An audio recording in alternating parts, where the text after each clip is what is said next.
just say one more thing so I know you're recording. All right, this is one more thing. Good. You are recording. That's great. Let's see here. Okay. Welcome to the Everyday Sunday Podcast, a weekly podcast where we dive deeper into the biblical points from our Sunday teachings at Living Waters Fellowship in Bend, Oregon. I'm Greg Stone, the pastor at Living Waters. And I'm Max Cordell, co-host of the Everyday Sunday Podcast. That sounds good. I like it. I like that. Yeah. You're in, man. Okay. I love it. If you didn't listen to last week's episode, Max has been dubbed co-host. He has a badge, a crown. He has it all. So today we're going over Sunday's teaching titled Back to the Future, Part 1, looking at Daniel chapter 9, verses 24 through 26. This episode should be a banger. You can watch the sermon, and if you'd like, grab all of my sermon notes for your own personal study and review by going to livingwatersoregon.com.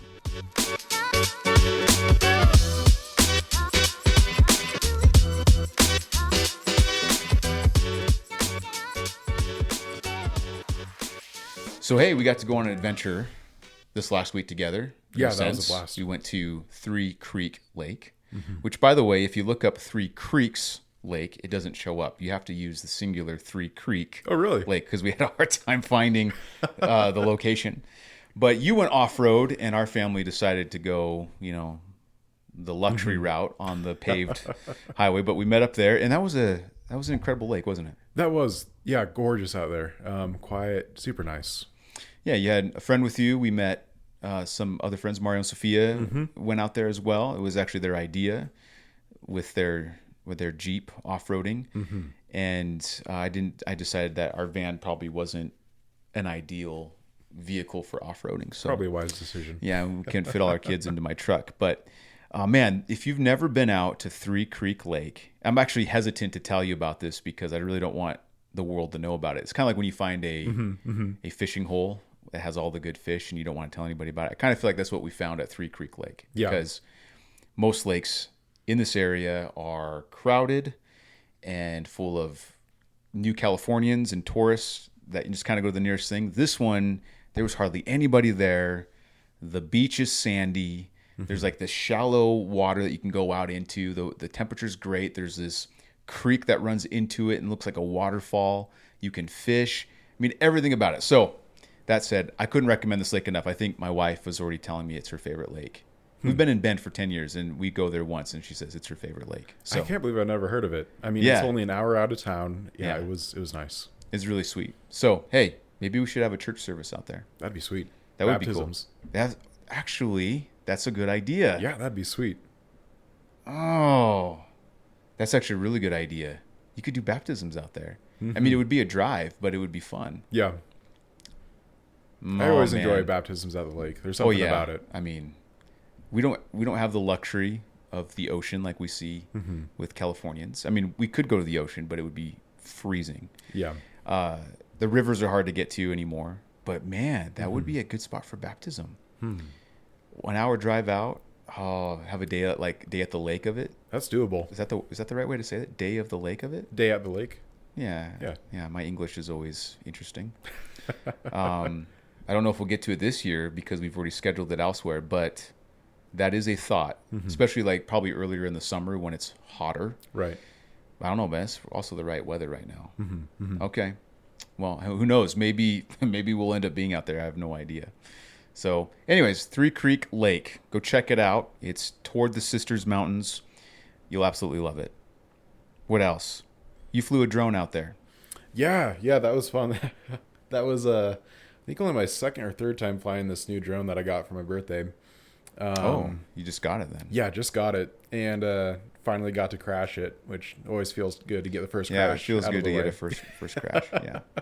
But yeah, so I flew it as Mario, Sophia, and we were driving up to the lake. I had it follow behind us while we're off-roading. That was kind of fun. And then I would like to see that footage. It was neat. Cool. And then I managed to fly into the top of a tree, and miraculously it still flies. So when you say you was flying behind you guys, were you driving and it was following you? No, I had my buddy Daniel take the wheel for a bit. Okay, I was gonna say, that's I'm skill, not quite man. that talented. That's skill. Like you didn't crash your truck, but you did crash the drone. Okay, but no, that's good. Okay, that makes a lot more sense. Following behind. So I've only ever had one drone, in my life. I think I told you about this at the lake, but it was a Costco drone on sale for $100. I thought this thing was going to be amazing. And as soon as you get it, 50 yards into the air, the wind just takes it, and it's impossible to actually fly. But it was fun to goof off with. I mean, the kids liked it. It's very loud. So your drone was incredible. I'm covetous, and I've had to repent a couple times this week. I've actually told my wife, I was like, Susie, I kind of want a drone like Max has a drone. What do you think? She gave no comment. So it's like another tech thing, Greg. That speaks volumes. Yeah. My wife speaks most convictingly and loudly. When she says nothing, I know I'm in trouble. No, I'm just kidding. But yeah, so flew the drone. I know you got some great shots of my son fishing, which still waiting for the footage, by the way. Yeah, I got to get those downloaded. That'd be sweet. Yeah, you better. Off the drone. Yeah, that's right. I want those for my archive, man. Yeah, so it was a great lake to fish. I didn't end up swimming because it was breezy enough to probably, try to stay warm would be difficult after you got all the way in. But the lake was a good temperature. It was. And it felt pretty nice. So I've been reading through, obviously, the book of Daniel lately because we're studying through the book of Daniel, but it's also been a book of study and devotion for me this last week. And there was something, and I was telling you about this before we actually started the podcast, that I want to start. And I'm calling it the Daniel discipline. And I'd be curious to know if other people would like to join me in this in our church. Maybe we can make it a church thing. But in Daniel chapter 6, verse 11, was it verse 11? Do you remember what verse I told you? No, I can't. Okay, let me turn over there real quick. Daniel chapter 6, verse 11. We learn of Daniel praying, and it tells us, it is verse 10 actually, Daniel 6, verse 10. It says that in his upper room with his windows open toward Jerusalem, he knelt down on his knees 3 times that day and prayed and gave thanks before his God, and as was his custom since early days. So you get this explanation of Daniel that he was a man of prayer. And not just a man of prayer, but he was a man of disciplined prayer. He didn't just kind of pray spontaneously when he felt like it, though I'm sure he did. But he had a very specific location, 3 different times a day that he'd get on his knees and he would pray. And I thought, how cool would it be to actually treat prayer with that kind of respect? I think modern Christianity has made prayer such a casual endeavor, which, by the way, I think it's okay. I think it should be, because we can enter boldly the throne of grace, like Hebrews says. So I don't think we should make it so disciplined it feels like a religious duty that we could never, perform. Right. But bringing some of the sacredness and the discipline back into prayer. So I've actually put into my schedule 3 times a day for 10 minutes, I'm going to get on my knees in a specific spot. Now in my office, I'm going to look out the window that we've installed, and I'm going to pray. And I'm going to use the ACTS model that I've kind of been pitching in our days of prayer and fasting, which is, it's an acronym. A stands for adoration, C for confession, T for thanksgiving, and S for supplication. So my first time to pray, I'm going to adore the Lord and confess my sins. That'll be in the early morning. And then my midday prayer time will be thanksgiving. And then I'm going to end the day in my third prayer time with supplication, which is to pray for others and make requests known. So anyways, if anybody is interested in it, maybe I'll type up a little document or something that could help guide people in the Daniel discipline of prayer, where it's like, hey, here's a way that you can pray. Find a spot in your house, get alone quiet with the Lord for 5-10 minutes, and just do it. And anyways, so I just thought it was a pretty cool thing to do. That is a neat idea. I like that, because a lot of my prayer life is very casual, and I'd like to have a bit more discipline in it. So same with me. I mean, I'm intentional. I'll often walk and I'll pray, but I think there's something about getting on your knees, that prostrating yourself before the Lord is an act of worship, and I think it puts you in the right mindset to pray. I'll be honest. I mean, prayer for an American, we're all American-minded people, is very difficult because we have a hard time standing still. Yeah. And so, we're always in the hustle and the bustle of life.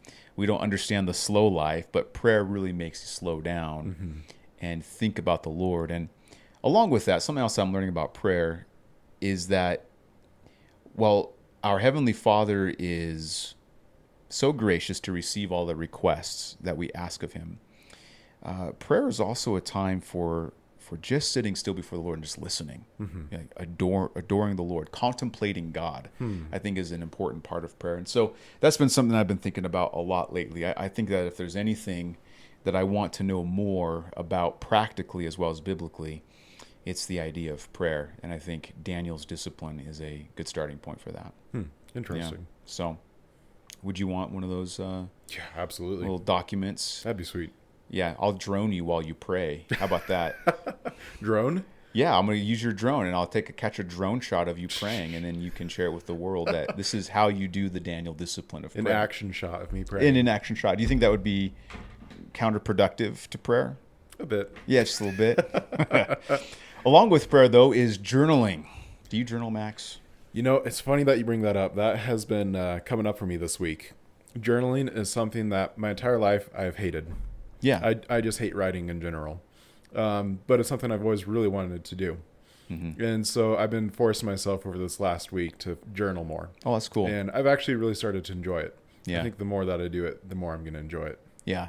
I go through seasons where I journal a lot, and then there's a drought, and I don't journal for a very long time. And then I'll go through seasons again of journaling a lot. And I always wish it was something that was part of my life that I did every day, and I never stopped doing it. What got me back into it recently was reading my grandfather's journal from World War II. And what I liked about his journal was it had like the dates listed out, and there's only like 3 or 4 lines per date that he could journal. So he was forced to be concise in what he wrote about. And I thought, man, I could do that, because I have a tendency to kind of, be overwhelmed by journaling because I just want to record everything or maybe just say more than needs to be said. And so I've been learning like short form journaling, where I'm just writing out bullet points of what I did that day, what I've learned from the Lord, or anything I thought about theologically speaking. And I found that to be really healthy, where it's like journaling just kind of becomes a natural part rather than this big chore that's going to take 15 minutes, 20 minutes.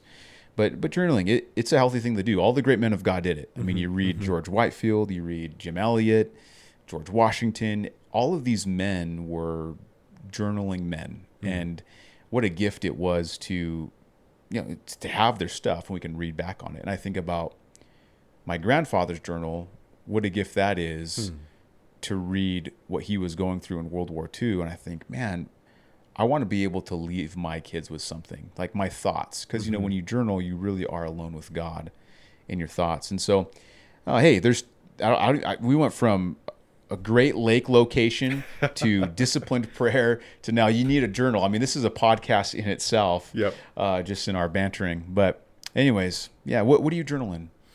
Is it a pink diary? Yeah. Just little pink diary. No. With a little locket on it? That would be hilarious. Don't lie, Max. You can be honest, man. This is a great time for you to that's too embarrassing. To confess your sins. No, the system I use is honestly too complicated for my own good. Yeah, I mean, I've been there. But I like to take all my notes digitally because I like to reorganize things and be able to find things quickly. And so I found a system that I'm trying to use called Zettelkasten, and I won't get into it now, but it's been really good because it makes me feel like the journaling is worth my time. Yeah. But it's also difficult for me to get into. So yeah. Have you ever tried journaling just by writing?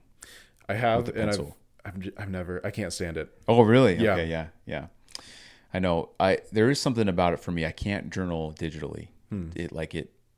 Maybe it's because all of my studies, all of my business work is on a computer. I need to get onto like pen and paper. But yeah, well, that's cool. All right, so I guess I could scratch the pink diary theory. You don't have one. Yeah. Is that what you're saying? Yeah, maybe I'll get a pink case for my tablet or something. There you go. There's nothing wrong with pink. I've just never seen you even touch pink. So no, I thought maybe if there's any area in your life that pink is prominent, it'd be your journal. I'm gonna say that's a no-go. No, I can't think of a single pink thing that I own. Yeah, well, hey, more power to you, my friend. Well, hey, a few updates, and we'll dive into our study from Sunday, which is quite a doozy. So we have our Treasure Seekers Bible Camp, the Faith Olympics, which is coming to a yard near you. This is Saturday, September 28th. It's for the kids of Living Waters Fellowship. We're very excited for it. We have a lot of people who are helping and they're involved, but if you are on the fence about it and you still want to help, you can come talk to me personally and we can give you the details, probably throw a fun shirt at you, and you can come help be part of the kids.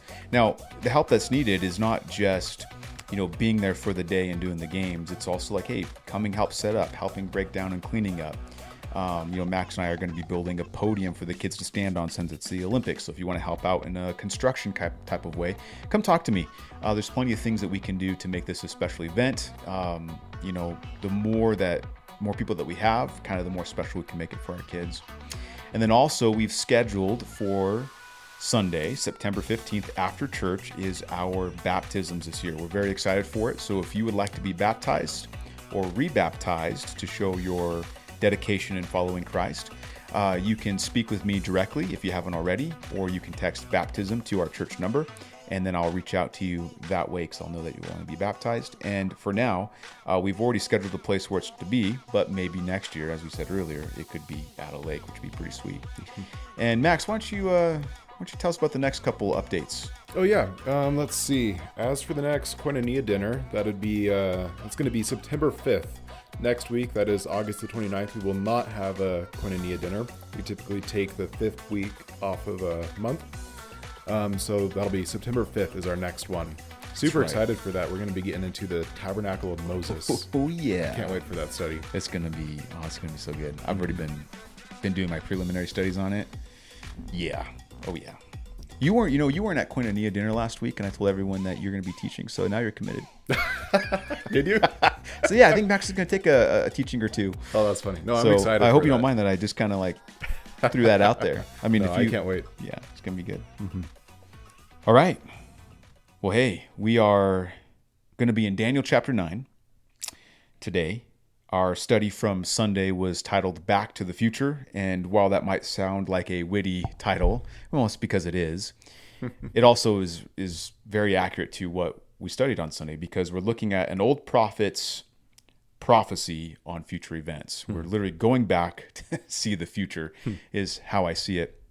And we looked at Daniel chapter 9, verses 24 through 27, which is perhaps, at least in my opinion, the most significant Old Testament prophecy, maybe besides Isaiah 53, about the future.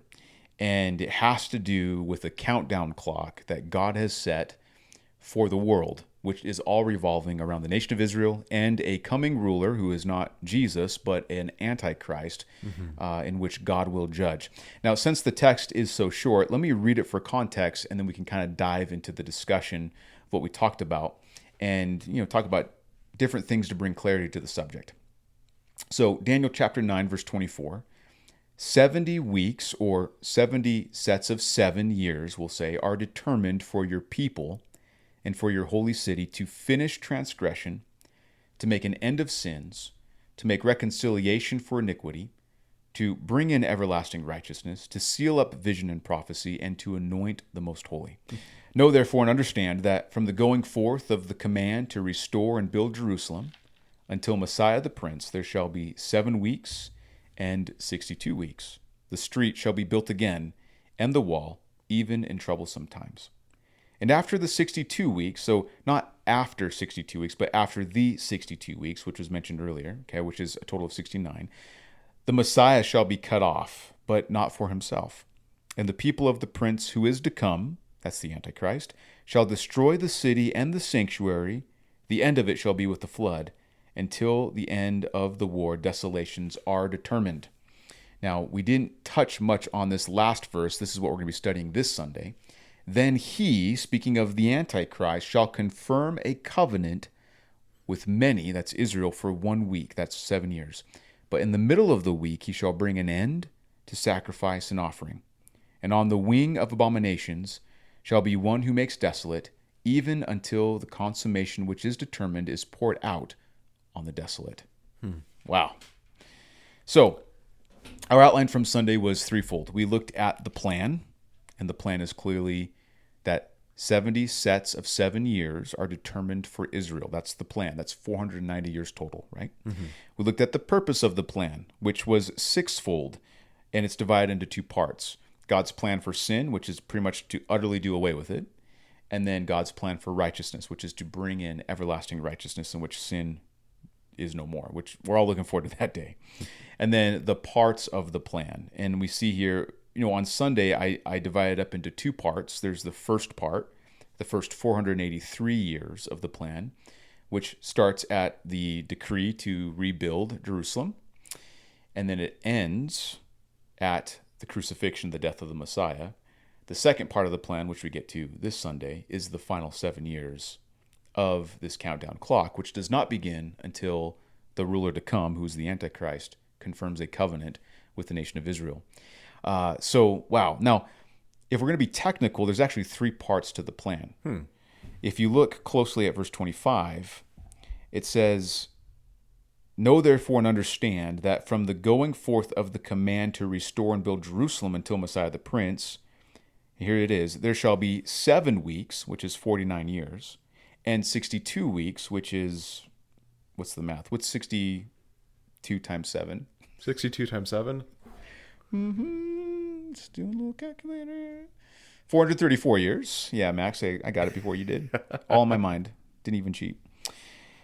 So there's 49 years and then 434 years put together, which equals a total of 69 weeks. Now, we didn't talk about that division on Sunday. I kind of passed over it because the truth is, we don't know what Daniel means by there shall be 7 weeks and 62 weeks. We know that the total is 69, but we don't know why that's divided up. So some Bible commentators have said, well, maybe it took 49 years for Jerusalem to be completely rebuilt. We know that Nehemiah built the wall rapidly. It was like just a couple months, but it could have taken around 50 years for them to rebuild Jerusalem. So that's probably why that division's there. In this whole period of these 69 weeks, this is taking place before the first coming of the Messiah, right? That's right. Yeah. So this is what's all interesting is that for us, this is all past. Part 1 of the plan, the first 69 weeks for us is all in the past.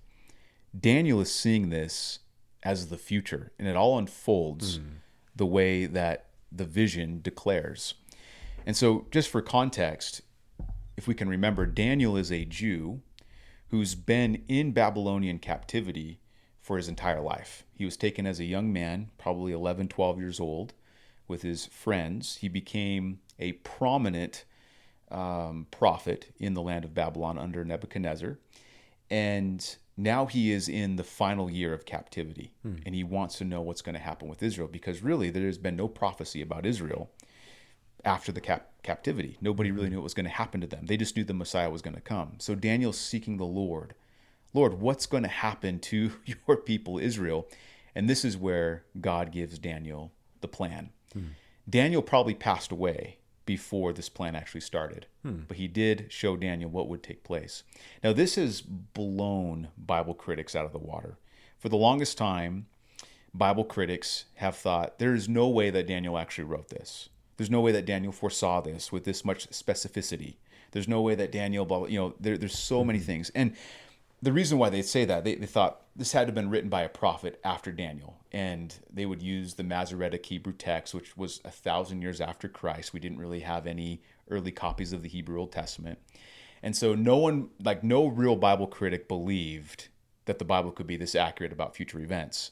Until we found the Dead Sea Scrolls, which had the book of Daniel in it, we could presume, and said the exact same thing as the Masoretic text. Interesting. Yeah, so anyway, so Daniel's in Babylonian captivity, sees all this is going to take place. And what I love about this prophecy is how very specific it is about the coming of the Messiah. That there is going to be a time that it starts, a decree will go forth to rebuild Jerusalem. Well, that happened in 444 BC, in March 5th, 444 BC. And he says it'll be exactly 483 years until Messiah the Prince shows up in Jerusalem. Wow. And as we talked about on Sunday, that lands us in March 33 AD, which is around the time, that's the exact time that Passover was taking place and Jesus was riding in to Jerusalem on a donkey. That is incredible. So, wow. I mean, that's why this prophecy is incredible. I mean, it truly is an outstanding prophecy. So with this, how are we able to determine that the 69 weeks means 69 years? Yeah, it's a good question. So if we go over to the very end of Daniel, chapter 12, it actually helps us understand why it's calculated that way. Let me see if I can find the verse for a second. Um, Verse 11. yep, that's it. Yeah, so in Daniel chapter 12, verse 11, it says that from the time that the daily sacrifice is taken away and the abomination of desolation is set up. Okay, so this is exactly what Daniel chapter 9 says, right? Mm-hmm. In Daniel chapter 9, verse 27. So we know he's referring back to that prophecy. It says, there shall be 1,290 days, which is equal to 3.5 years. Okay. So we know that half of a week equals 3.5 years. Oh. So we can easily assume, obviously, that 1 week is equivalent to 7 years. And this is what I love. I mean, we haven't gotten there yet, but we're going to get there on Sunday. But you go your way till the end, for you shall rest and will arise to your inheritance at the end of the days. Prophet or the angel tells Daniel. So that's how we get the calculation. That's how we know the 70 weeks of Daniel are 70 sets of 7 years, which is 490 years. Interesting. Are there other places in Scripture outside of Daniel that we see a week being used in this context? Or a week being used as a time period more than 7 days? What we have to keep in mind is that we've translated in English as week, but that's not actually what the Hebrew says. Right, okay. The Hebrew actually just says 70 sevens are determined. Oh, interesting. Yeah, so we have to use context to determine, well, what are those 70 sevens referring to? We know it's 490 something. So is it 90 days, 90 months, 490 years? Well, according to Daniel 12, it has to be years. So it doesn't actually say week there. We use that term in English to get that. And I don't really know why the translators decided to use that. Maybe it was for clarity. I think that if we look up the New Living Translation, I like the way they translate it. It says it this way. Let me just get there real quick. It says, a period of 70 sets of 7 have been decreed for your people and your holy city to finish their rebellion. So that's a really good translation of that. That's what the Hebrew idea is. And so the prophecy is assuming that from context, we would be able to determine that he's referring to 70 sets of 7 years rather than, the weeks. Now, something I think that is of vital importance that we have to understand, which I think is another pebble in the pond of pre-tribulationalism, I'll call it, that I think argues for it, is that this entire plan, these 490 years, it's surrounding the people of Israel. Like, Israel is the focus of this countdown clock. And so that's what it was literally for the first 483 years. So we can assume that the final week of Daniel, the final 70 set of 7, is going to be a literal 7-year period, which of course is how Jesus treated it in Matthew 24. It's how Paul treated it in 2 Thessalonians 2. It's how the book of Revelation treats it as 7 years. I mean, it's interesting that the book of Revelation is 7 seals are broken, and then 7 trumpets are sounded, and then 7 bowls are poured out. I mean, this number 7 continues to be prevalent in this type of prophecy. And so the idea, I mean, Jeremiah calls it a time of Jacob's trouble. That's what he calls this period of time. Now, I understand that the Old Testament prophets, they didn't see the church. The church is a mystery that was revealed after the resurrection and ascension of Jesus. The prophets had no idea about the church age. The only thing that they knew about was that the Gentiles would come to know the Lord. Like, that's it. But they thought it might happen like in their millennial kingdom, when the Messiah would set up his own kingdom. But turns out we're living in this intermission period where, as Paul says in Romans 11, blindness in part has happened to Israel until the fullness of the Gentiles has come in. Well, what's Paul mean by that?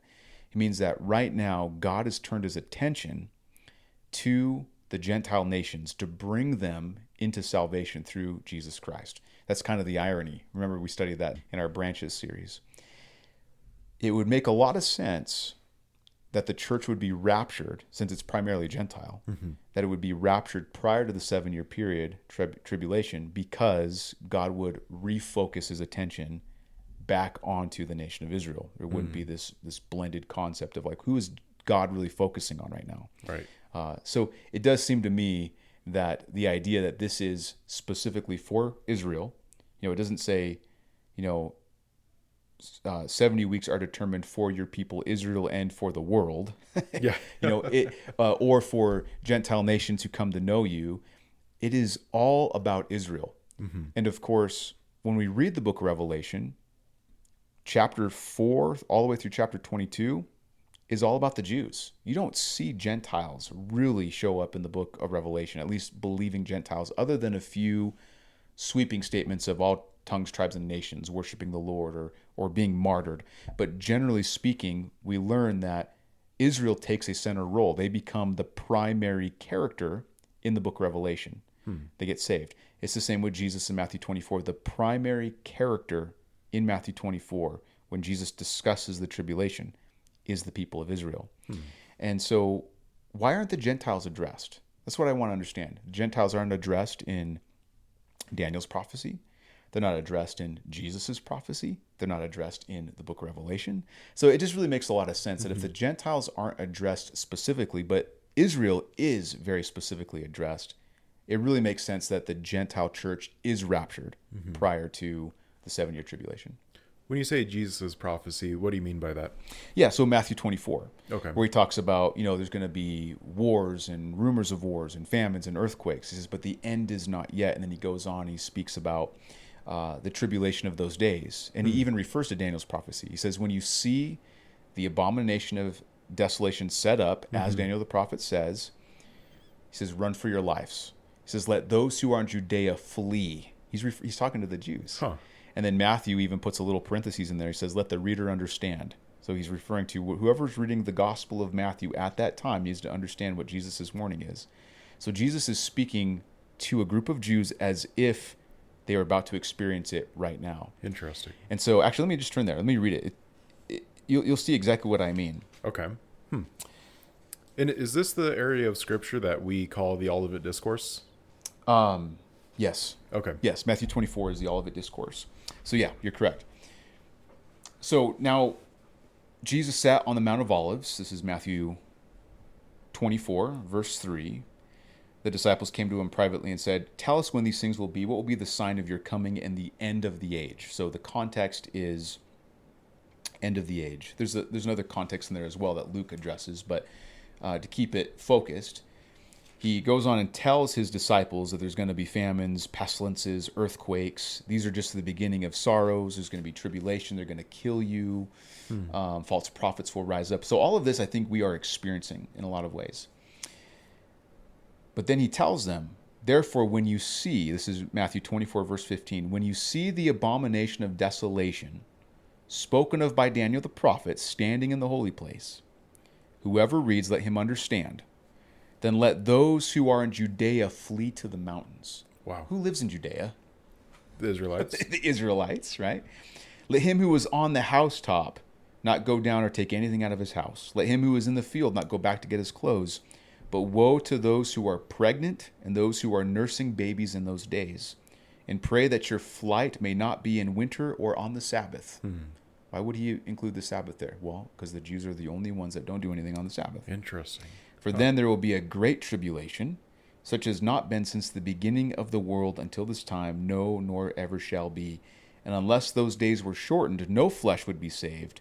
But for the elect's sake, the elect in this context is the Jewish people, those days will be shortened. So it's very specific, talking about the Israelites. Oh, yeah. I mean, it is directly about them. Now, the book of Revelation picks up on this exact same context. Check this out. If we go to Revelation chapter 12, this is right after the abomination of desolation. Satan is cast to the earth. Okay, I cannot wait to get to this. And this is when Satan presumably possesses the ruler to come, who is the Antichrist. Okay? And this is presented in the symbol of Satan being the dragon. Okay? It says in Revelation chapter 12, verse 13, now when the dragon saw that he had been cast to the earth, he persecuted the woman who gave birth to the male child.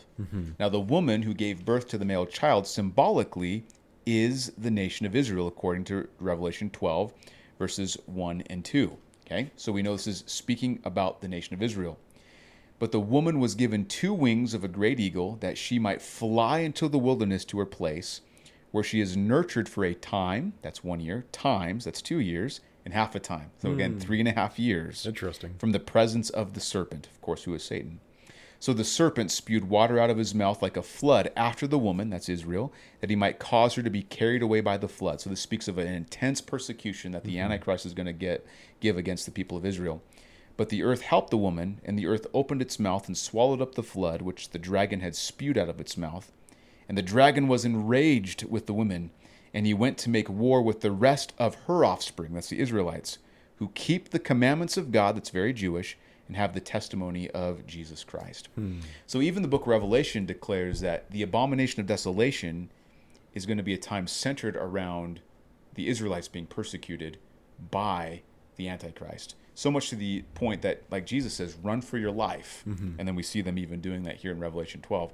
The woman is going to have wings like an eagle, and they're going to fly into the wilderness, and God's going to protect them out there for 3.5 years. That is those who make it. Those who don't make it are going to be martyred.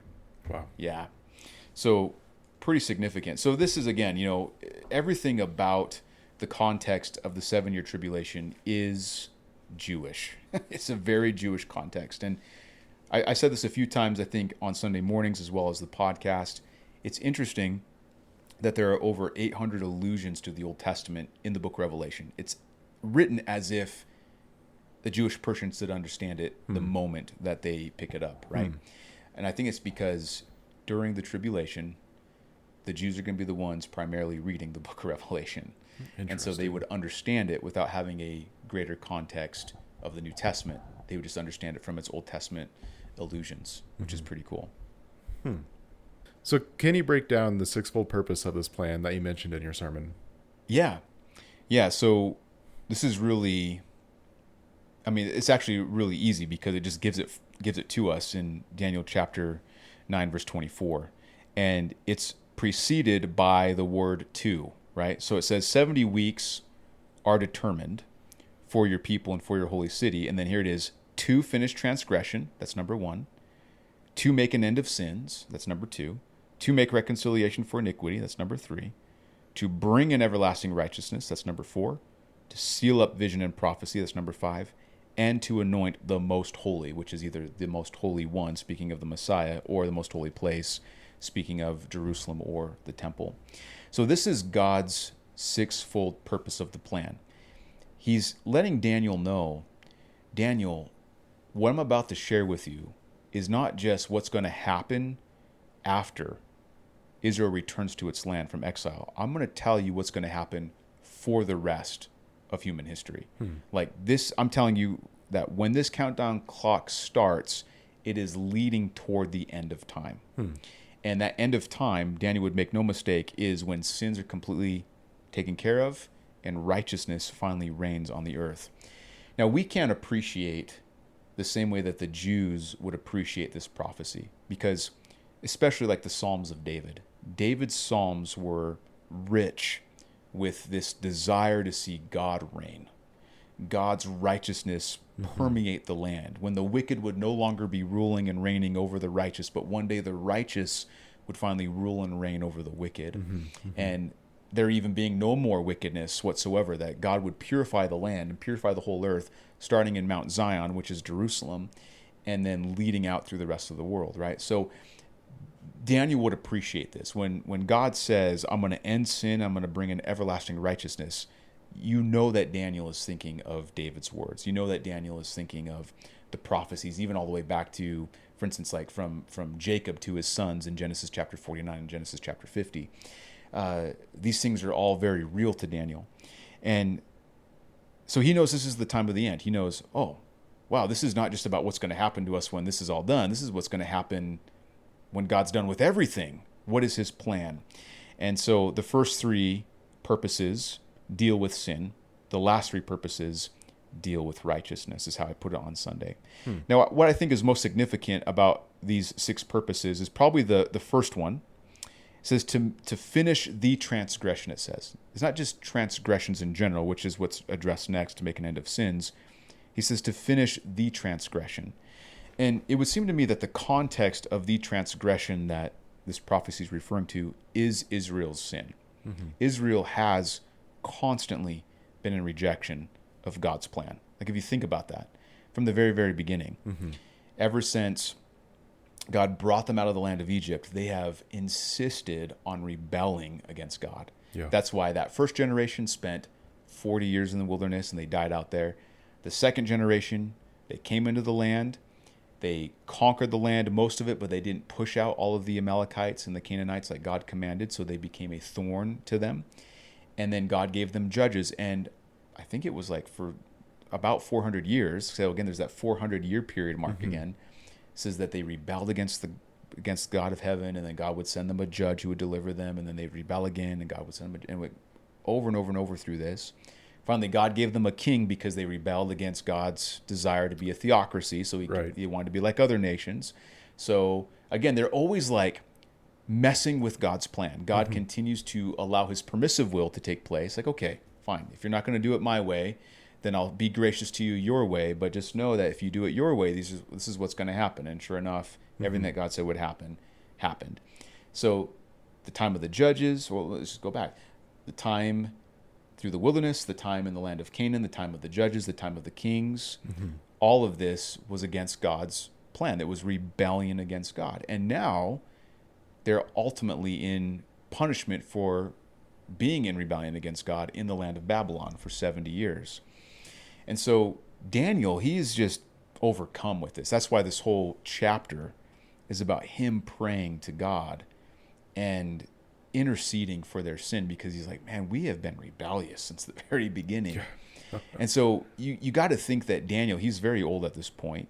It's the final year of captivity. He's wondering, are my people going to continue to sin?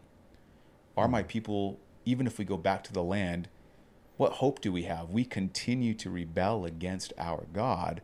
Will there ever be an end to this cycle that we are not doing God's plan?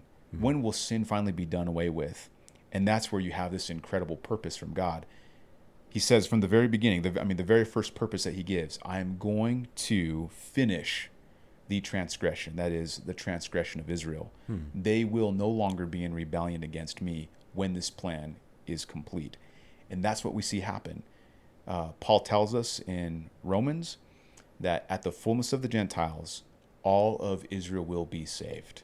So that is when the nation of Israel will finally be in complete union with God's plan. Now, they're even rejecting God's plan right now. Right. Jesus. I mean, their own Messiah, they missed, and they're still missing him. So Israel has always been at odds with God's perfect plan. But God tells Daniel, no, one day I'm going to seal up that transgression, and there will be righteousness, and the people will finally be following me according to my plan. It's amazing how much... We're already 45 minutes in. It's crazy. I feel like we've barely covered anything. So much to cover. So let's talk about the Messiah in these verses. The vision that's being interpreted for Daniel tells Daniel that the Messiah, the prince, he will show up 483 years once the command is given to restore and build Jerusalem, which we talked a little bit about. It says the street will be built again, the wall, even in troublesome times. But not only will the Messiah appear, but in Daniel 9:26, it tells us that the Messiah shall be cut off. That's a significant statement. That means he will be executed. That's the Hebrew concept there. To be cut off is to be executed, but not for himself. Now, I have to clarify. I was actually a little disappointed. When it says, but not for himself, that sounds vicarious, as if the Messiah is doing it, but not for himself. He's doing it for others. Right. That is actually only in the King James Version and the New King James, and it's a bad translation. Interesting. It makes it sound like it's vicarious, as if the Messiah was cut off for the sake of others. They're trying to kind of infuse or retroactively apply some New Testament theology into this, but it's not an accurate translation. Every other translation says that he will be left with nothing, okay? Which is probably a more proper translation. The Messiah shall be cut off and will be left with nothing, which is still significant because that's exactly what happened. The Messiah, when he died, what happened? His disciples scattered. Everyone left his side. He was all by himself. He was, his kingdom would seemingly come to nothing. Without the resurrection, Interesting. he would have, in fact, be left with nothing. So how does a dead Messiah... when you think about how Daniel's trying to process this. Wait a second. Our anointed one is going to be executed, and then he's going to be left with nothing. That doesn't sound very promising. Right. Now it's to Daniel and to Ezekiel that the promise of the resurrection really comes to light in Jewish theology. So Daniel's probably thinking this must be where the resurrection comes in. This must be something must have to happen because the Messiah clearly can't just die. I mean, you think about David with the Psalms. He says, you will not allow your Holy One to see corruption. So Daniel's got to be thinking about this, but he's starting to put the pieces together that this Messiah is going to die vicariously. He's going to be left with nothing. So is this the first area in Scripture where we really see it revealed to the Israelites that he's going to die and be resurrected? Well, yes and no. This is probably the most direct statement that the Messiah would be executed. But of course, we have Isaiah 53, right, which came before Daniel. And Isaiah 53 is, of course, the prophecy of how the Messiah would die, and that it was vicarious. Of course, you're familiar with this. We will often quote this chapter during Good Friday and Easter. But it talks about how he is despised and rejected by men, a man of sorrows and acquainted with grief. It says that he was smitten by God and afflicted. He was wounded for our transgressions. He was bruised for our iniquities. The chastisement for our peace was upon him, and by his stripes we are healed. All we like sheep have gone astray. We have turned everyone to his own way. So that sounds like he's left with nothing, right? And the Lord has laid on him the iniquity of us all. He was oppressed, he was afflicted, yet he opened not his mouth. And here it is, he was led as a lamb to the slaughter. Again, the Messiah shall be cut off, like he said to Daniel. Yet he will not open up his mouth. Check this out. Wow, this is crazy how much this lines up. Isaiah 53, verse 8. And he was cut off from the land of the living. Wow. It's directly the exact same statement. He was cut off from the land of the living. For the transgressions of my people he was stricken. That is for the people of Israel. They made his grave with the wicked, but with the rich at his death, because he had done no violence, nor was any deceit found in his mouth. Okay, so again, his grave would be in a rich man's grave, which is what happened. He was buried in Joseph of Arimathea's tomb. He was a rich man. Please the Lord to bruise him, to put him to grief, when he make his soul an offering for sin. So this is, even though Daniel's prophecy doesn't necessarily speak of the vicarious death of the Messiah, Isaiah 53 clearly does, right? It says he did it for his people as an offering for sin. But here's what's interesting about Isaiah's prophecy. This is what Daniel has to be thinking about. It says that the Messiah, even though he's been cut off from the land of the living, it says, he shall see the labor of his soul and be satisfied. By his knowledge, my righteous servant shall justify many, for he shall bear their iniquities.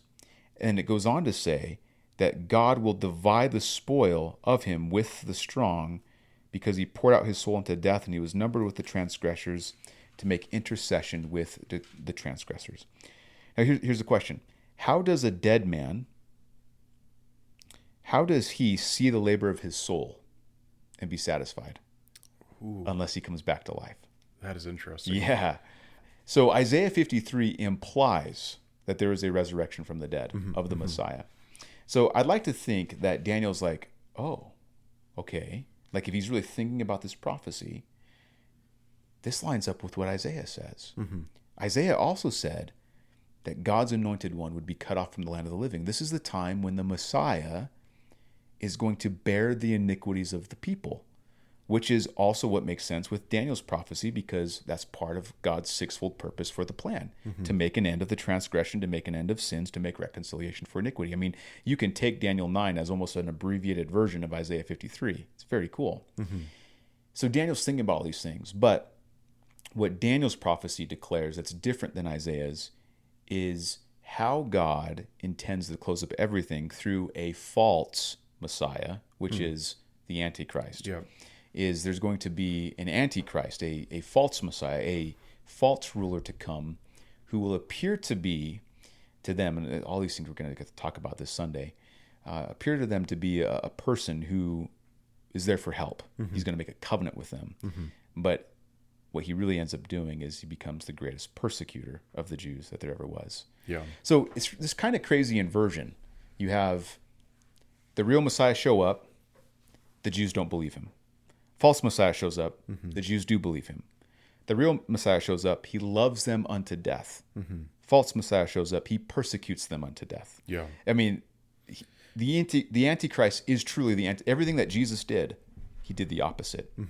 And so really incredible prophecy of what's being talked about here. It's shocking that the Jews did not believe Jesus when he came to them. I mean, it's just so clearly laid out here. Yeah. I mean, we see the Magi that came to Jesus and gave him gifts that they got it. I know. And it says they were perplexed Right. that Jerusalem did not know their king was born. Yeah. Like, king of the Jews? There's no king of the Jews around here. I mean, and you know that they were studying Daniel's prophecies. Yeah, They they came had from to have Babylon. been. Yeah, Yeah. they came from Babylon, which is where Daniel left his writings. Oh, okay. Yeah. I didn't know that. Huh. Yeah. So they were trained in the ways of Daniel. And I think that's how they knew about this. I think they actually probably knew. There's something in the Hebrew text that we just can't extrapolate that they found out about the time that the Messiah would be born. Right. We still don't know how they knew this, other than, I mean, we knew there was a star that led them. Yep. But how do they know that the star was leading them to? I mean, they used the biblical text somehow to figure this out. I mean, that's a whole different conversation. Yeah. But we'll figure that out one day. Maybe it won't be till we get to heaven. But yeah, so they missed it. I right? can't believe it. Yeah.